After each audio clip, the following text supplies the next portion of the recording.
ETA screening tests for CT, CTIT, DM, PST, and PET.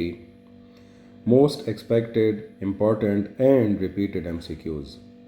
Topic हमने यहाँ पर आज सेलेक्ट किया है डायरेक्ट एंड इनडायरेक्ट, या जिसको आप इनडायरेक्ट की जगह इन्वर्स भी इस्तेमाल करते हैं, प्रोपोर्शन।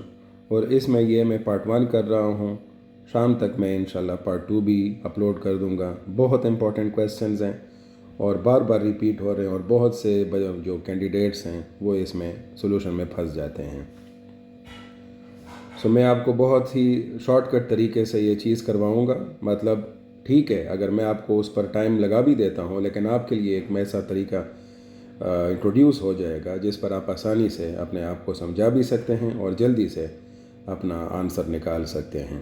ठीक है, तो सॉल्यूशन की तरफ जाने से पहले चैनल को सब्सक्राइब भी कर लें और बेल आइकन भी प्रेस कर लें, ताकि इस तरह की जो अपडेट्स हैं वो आपको इन टाइम मिलती रहें और आप फ़ायदा उठाते रहें। वीडियो अगर आपको फ़ायदेमंद लगती है तो उसको अपने दोस्तों के साथ भी शेयर करें, और कमेंट सेक्शन में भी आप मेंशन कर सकते हैं कि अगर किसी टॉपिक में आपको प्रॉब्लम है, so according to the poll I will decide, and उस पर मैं इंशाल्लाह वीडियोस भी बनाऊंगा। Thank you. अच्छा, सो फर्स्ट क्वेश्चन है हमारे पास, if 5 workers can complete a task in 8 days, how many days will it take for 10 workers to complete the same task. अच्छा, आगे जाने से पहले एक और बात भी बता दूं कि इसी टॉपिक पर इसकी अंडरस्टैंडिंग के लिहाज से मैंने कल रात को भी एक वीडियो अपलोड की है। उसका भी लिंक मैं डिस्क्रिप्शन में यहाँ पर शेयर कर दूँगा, ताकि आप वहाँ से भी मेन कॉन्सेप्ट पिक कर सकें डायरेक्ट और इन्वर्स प्रोपोर्शनैलिटी का। ठीक है, अच्छा चलते हैं क्वेश्चन की तरफ। सो क्वेश्चन में क्या है, क्वेश्चन में आपने अपने लिए जो मेन पॉइंट्स हैं वो मेंशन कर लेने हैं कि क्या क्या चीज़ें बताई जा रही हैं। 5 वर्कर्स हैं, can complete a task in 8 days. How many days will it take for 10 workers to complete the same task? देखें, आप सिंपल सी बात है कि एक ही टास्क है और उसको 5 लोग जो हैं वो 8 दिन में कर रहे हैं। अब अगर उसी काम के लिए लोग ज़्यादा हम कर देंगे तो ऑटोमेटिकली दिन कम हो जाएंगे। कौन सी चीज़ हो गई? Inverse proportionality. सो इस तरह से आपको क्लियर कट पता चल जाता है। और once you got the inverse proportionality, so अब आप इस तरह कर लें कि इसको आप लिख लें W1 मतलब वर्कर के लिए, इसको लिए D1, इसके लिए W2 और इसके लिए D2। ठीक हो गया, क्योंकि हाउ मेनी डेज मांगा है यहाँ पर। सो इस सिचुएशन में आपके पास जो इक्वेशन आएगी वो सिंपल हो जाएगी, जैसे कि मैंने अपने टॉपिक में ही मेंशन की थी कि जो इन्वर्स प्रोपोर्शनैलिटी की इक्वेशन है वो बराबर है, मैं अगर यहाँ पर के ना ही लिख दूँ तो अच्छा है, A1 B1 is equal to A2 B2। ठीक है, तो ये A1 B1 हमारे पास पहले स्टेट के वेरिएबल्स हैं और A2 B2 दूसरे स्टेट के।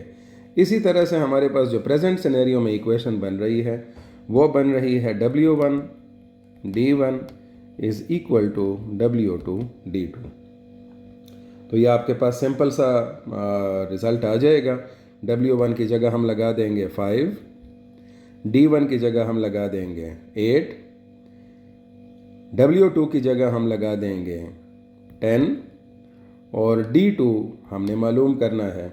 ठीक है, सो इसके लिए सिंपल तरीका क्या हो जाएगा कि दोनों साइड्स पे D2 को डिवाइड 10 को डिवाइड कर दें, यहाँ से ये कैंसिल हो जाएगा, यह हो जाएगा 5 1s are 5, 5 2s are 10, 2 1s are 2, 2 4s are 8। तो D2 की वैल्यू आपके पास आ जाएगी 4 दिन। ठीक है, सिंपल हो गया और आपके पास ये करेक्ट ऑप्शन आ गया, 4 दिन। बहुत आसानी से क्विकली आप कर सकते हैं। फिर उसके बाद दूसरा क्वेश्चन है that a car travels 250 kilometre in 5 hours. अब देखें, मैं आपको ये जो तरीका बता रहा हूँ ना वो आपने उसी तरह फॉलो करना है। 250 किलोमीटर डिस्टेंस है और उसने 5 घंटे में करना है। ठीक है, ओके। हाउ मेनी किलोमीटर्स ये मैं वो कर लिया, इन सर्कल कर दिया इन 8 आवर्स। तो अगेन किलो के लिए मैं क्या, किलो चूँकि ये डिस्टेंस है, तो डिस्टेंस के लिए मैं यहाँ पर लिख दूँगा d1। ये टाइम है तो इसके लिए मैं लिख दूँगा t1। फिर उसके बाद अगेन टाइम अवेलेबल है t2, तो क्या हो जाएगा d2। अब सिंपल सी बात है कि 250 किलोमीटर का जो डिस्टेंस है वो 5 घंटों में तय होता है। ठीक है, 8 घंटों में कितना डिस्टेंस तय होगा? जाहिर है आपने टाइम ज़्यादा कर दिया है तो उसके साथ क्या हो जाएगा, डिस्टेंस भी ज़्यादा हो जाएगा। कौन सा हो गया? डायरेक्ट। डायरेक्ट के लिए आपके पास जो इक्वेशन बनती है वो बनती है, जो बेसिक इक्वेशन है वो है a1/b1 is equal to a2/b2। ठीक है, सो इन सिचुएशंस में हम इसको ले आएंगे अपने इक्वेशन की तरफ। हमारे पास जो क्या है, हमारे पास है d1/t1 is equal to d2/t2। इसमें वैल्यूज़ आप लगा लें। d1 की जगह आप लगा लेंगे 250, t1 की जगह लगा देंगे 5 घंटे, d2 की जगह लगा लेंगे हम जो कि डिस्टेंस मालूम नहीं है तो वो d2 ही रहेगा, और t2 हो जाएगा 8 घंटे। ठीक है, तो अब इसमें क्या कर देना है, इसमें दोनों साइड्स को 8 से हम मल्टीप्लाई कर देंगे ताकि ये प्रोसेस थोड़ा सा छोटा हो जाए। और यहाँ पर आपके पास आ जाएगा 5 1s are 5, 5 5s are 25, 0। तो आप 8 और 50 को मल्टीप्लाई कर लें, 8 5 40 हो जाएगा, ये हो जाएगा 400। ठीक है, तो आपके पास 400 किलोमीटर इसका जवाब हो जाएगा, किसका? d2 का। और एग्जैक्टली अब आप देख सकते हैं कि यहाँ पर जो हम क्लेम कर रहे थे स्टार्ट में कि डिस्टेंस 250 है वो ज़्यादा होगा, तो ज़ाहिर है वो ज़्यादा आपको यहाँ पर नज़र आ रहा है। करेक्ट ऑप्शन आपके पास ऑप्शन सी में पड़ा हुआ है। नेक्स्ट क्वेश्चन है हमारे पास, if 3 kilogram of sugar costs ₹150, how much will 5 kilogram of sugar cost? Again आप देख सकते हैं और इसको उसी के मुताबिक एनसर्कल करें डाटा को। 3 किलोग्राम है मैस, ये उसकी प्राइस है। फिर उसके बाद 5 किलोग्राम है मैस और उसकी प्राइस पूछी हुई है। तो ज़ाहिर है जब 3 किलोग्राम के लिए 150 रुपये बन रहे थे तो 5 किलोग्राम के लिए उसकी अमाउंट ज़्यादा हो जाएगी। कौन सी प्रोपोर्शनैलिटी है आपको पता चल चुका होगा, डायरेक्ट। ठीक है, इक्वेशन हम लिख लेंगे यहाँ पर अगेन वही वाली, उसके लिए मैं करस्पॉन्डिंग इक्वेशंस करस्पॉन्डिंग वैल्यूज़ लगा देता हूँ। m1 मैस, इसी तरह से रुपीज़ के लिए या प्राइस के लिए मैं लिख देता हूँ p1, इसी तरह से m2 दूसरा मैस और p2 उसकी प्राइस। इनकी वैल्यूज़ लगा दें। m1 की वैल्यू है 3, p1 की वैल्यू है 150। फिर उसके मुताबिक m2 की वैल्यू है 5 और उसकी प्राइस की वैल्यू हमें मालूम नहीं है। तो हम इसके लिए अगेन प्रोसीजर क्या अडॉप्ट कर लेंगे कि p2 इसको क्रॉस मल्टीप्लाई आप कर सकते हैं ताकि कैलकुलेशन आसान हो जाए।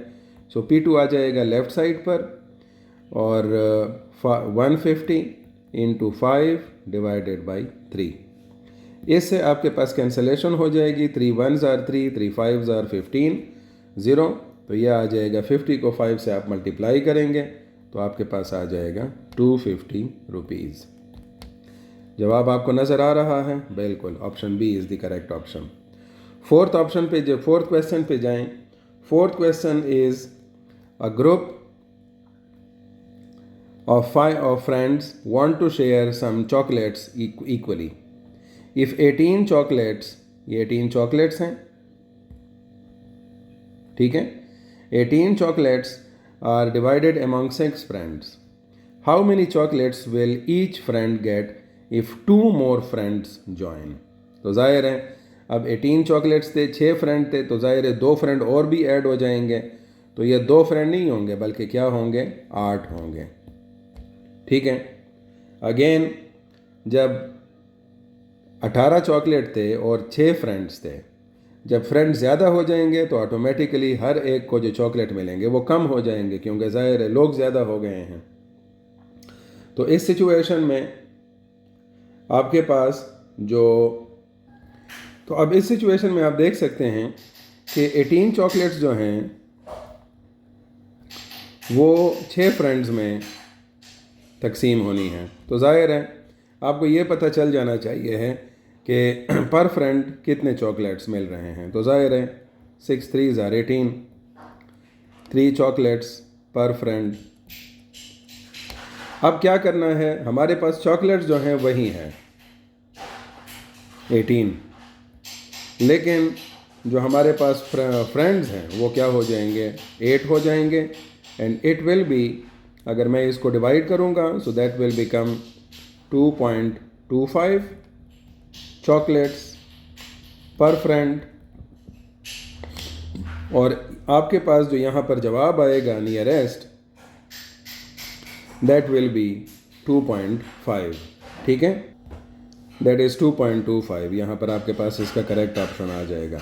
और सिंपल सी चीज़ है कि देखें कि पहले वो 3 चॉकलेट्स पर फ्रेंड मिल रहे थे, तो ज़ाहिर है आप जब लोग दोस्त ज़्यादा हो गए तो अमाउंट कम हो गई है। तो अगेन आपको ये पता चल जाना चाहिए है कि ये इनवर्स प्रोपोर्शनैलिटी थी। 5वें क्वेश्चन की तरफ आई। 5वें क्वेश्चन में मेंशन किया गया है, if 4 machines If 4 machines can produce 1200 units in 6 hours, how many units can 6 machines produce in the same time? ठीक है, तो अब आप देखें टाइम वही है। ठीक है, तो अगर टाइम वही है तो इसका मतलब यह है कि टाइम तो आपके पास दरमियान में से निकल गया। अब बात क्या बची कि 4 मशीन्स जो हैं वो कर रहे हैं 1200 यूनिट्स। सो 6 मशीन्स करेंगे ज़्यादा यूनिट्स करेंगे, क्योंकि ज़ाहिर टाइम आपने ज़्यादा दे दिया है, उन्हीं तक उसी की तरह की मशीन्स आपने लगा ली हैं। तो इस सिचुएशन में so the major thing is कि आपको ये पता चल गया कि ये डायरेक्ट प्रोपोर्शनैलिटी है। बस आपका, मैं कहता हूँ कि 80% क्वेश्चन हल हो जाता है। अब आप देखें आपके पास वही क्वेश्चन आ गया कि मशीन्स के लिए आप M1 लगा लें और यूनिट्स के लिए आप U1 लगा लें, फिर उसके बाद M2 दूसरी मशीन्स के लिए, U2 इनकी वैल्यूज़ लगा दें। M1 की वैल्यू है 4, फिर उसके बाद है 1200 U1 की, पहले यूनिट्स जो हैं, फिर 6 मशीन्स हो गए, और फिर जो U2 है वो आपके पास मालूम नहीं है। अब इनको क्रॉस मल्टीप्लाई कर लें, U2 बन जाएगा 6 मल्टीप्लाइड बाई 1200, और फिर 4 को ज़ाहिर है मैंने डिनोमिनेटर में रख देना है, ये इधर आ जाएगा।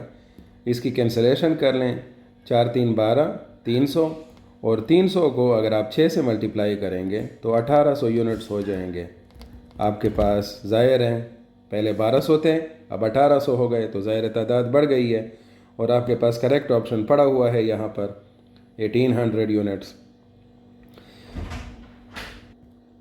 अच्छा, a recipe requires a ratio of 3:4 for flour to sugar. ठीक है, तो ज़ाहिर है फ्लोर एक वेरिएबल हो गया, शुगर दूसरा हो गया। If 9 cups of flour are used, how many cups of sugar are needed. तो इसमें आप देखें पहला रेशो जो है वो 3:4 है। अब दूसरे केस में मतलब 3 फ्लोर और 4 शुगर, तो ज़ाहिर है जब आप क्या करेंगे, नंबर ऑफ कप्स बढ़ाएंगे तो शुगर भी बढ़ेगी। कौन सी प्रोपोर्शनैलिटी हो गई, गैस करें। Yes, you have guessed it correct, direct. अब अगर डायरेक्ट प्रोपोर्शनैलिटी है तो बिल्कुल आपके पास इक्वेशन वही एक सॉलिड इक्वेशन है। 3 जो है वो आपके पास शुगर है, और 4 जो है वो क्या है, सॉरी 3 फ्लोर है और ये शुगर है। तो हम लिख देंगे F1 by S1 is equal to F2 by S2। F flour के लिए और S शुगर के लिए। ठीक है, मतलब नंबर ऑफ कप्स के लिए जो शुगर के हैं। आप इनमें वैल्यूज पुट कर दें। F1 है आपके पास 3, और कप्स जो हैं मतलब शुगर के वो हैं 9 फर्स्ट केस में। ये मेरे ख्याल में आपके लिए बहुत अच्छा रहेगा अगर आप नॉर्मल रेशो के तरीके पर भी जाते हैं, उधर भी मैं बता देता हूँ, लेकिन इस इक्वेशन से आप बहुत आसानी से हल कर सकते हैं। F2 आपके पास हो जाएगा